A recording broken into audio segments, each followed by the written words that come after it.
Қайырлы күн оқушылар, бүгін біз сіздермен табу сөздер тақырыбын өтеміз. Табу сөздер дегеніміз ескі наным сенім, мифтік ұғым бойынша атын атауға тыйым салынған сөздер. Табу сөздер төмендегідей негізде қалыптасқан. Біріншісі, табиғаттың дүлей күшіне байланысты тұрмыс-тіршілікке қауіпті сөздердің атын атауға тыйым салынған. Мысалы, жай түсті десе, адамға қырсығы тиеді деген сеніммен жай сөзін жасыл сөзмен алмастырып қолданған.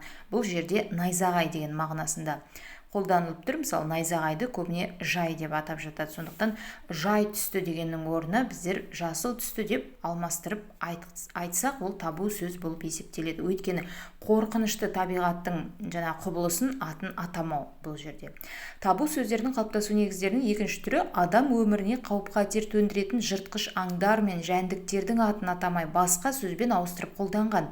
Мысалы, қасқырдың атын тура атаса малға шабады деген қорқыныштан қасқыр сөзін ит, құс, ұлыма деген сөздермен алмастырып қолданған. Үшіншісі, адамды опат қылатын ауру аттарын да атауға тыйым салынған. Мысалы, шешек ауруының атын атамай, оны қорасан деген сөзбен ауыстырып айтқан.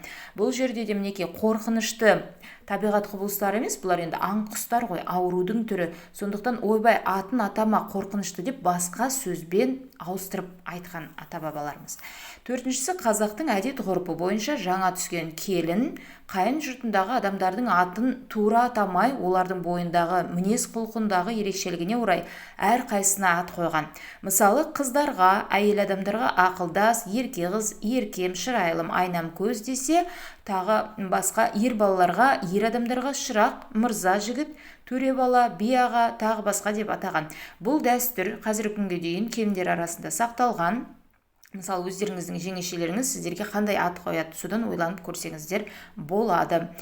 Эвфемизм мен дисфемизмдер, бұлар дегеніміз не? Осыған тоқталсақ, тіл білімінде құлаққа түрпідей тиіп жағымсыз, тұрпай естілетін сөздерді сыпайы, жағымды сөздермен ауыстырып айту эвфемизм деп аталады. Эвфемизм ойды көркем түрде бейнелеп жеткізу үшін қолданылатын мәдениеттілікті, сыпайылықты білдіретін сөздер болып табылады.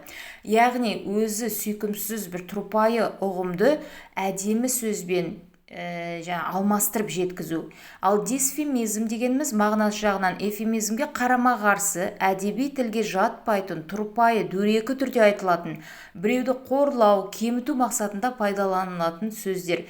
Сонымен табу сөздер дегенде бірден есімізге эвфемизм мен дисфемизмдер оралатын заңды, енді мағыналары осындай бір-біріне қарама-қайшы бұлардың мағыналары.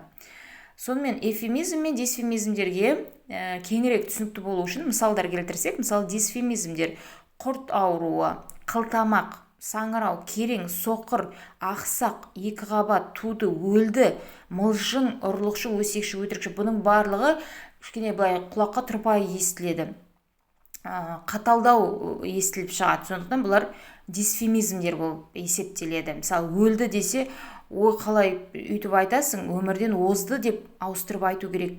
Мысалы, қайтыс болды деп ауыстыру керек деп айтып жатады.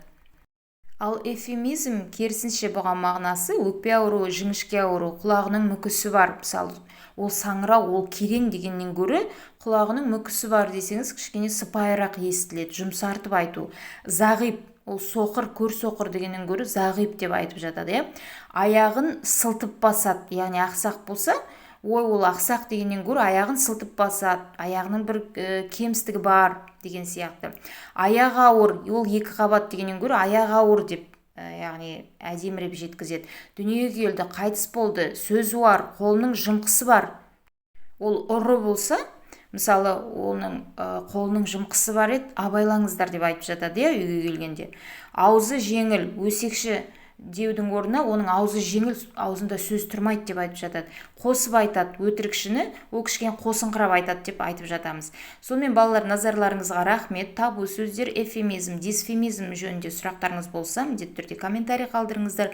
Мен уақытымның барынша сіздерге жауап беруге тырысамын. Аман, есен болыңыздар.